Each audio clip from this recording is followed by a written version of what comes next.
Subscribe करें जनता तक news channel को और बेल आइकॉन दबाना ना भूलें ताकि हमारी न्यूज़ अपडेट सबसे पहले आपको मिले।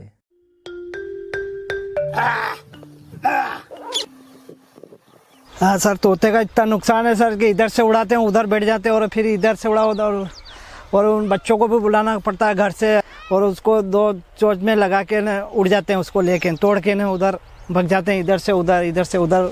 तो तोते बहुत नशेड़े होते हैं, उनको आदत पड़ जाती है तो वो इधर से उधर उड़ के न बैठ जाते हैं, परेशान करते रहते हैं दिन भर।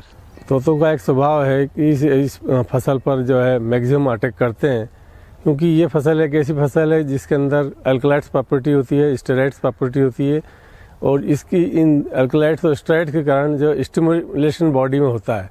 सरकार ने अफीम का लाइसेंस दे रखा है, तो हमने अफीम बोई है, तो तोते का नुकसान बहुत है। और तोते अफीम डोले आ जाए उसके बाद में दूसरी फसल कोई खाते ही नहीं है, अफीम ही खाते हैं। देखने से एक इधर से चोंच मारी, एक इधर से मारी, ने खटाक से पूरा उठा के ले आ जाते हैं। इसकी ये जीन कोड में ये आ गया है कि जो है इसका टेस्ट इतना डेवलप हो गया है कि पीढ़ी दर पीढ़ी जो है ये इसके जो है तोते अटैक करते रहते हैं अफीम की फसल पर, और इसका जो टेस्ट है इसको डेवलप हो गया है।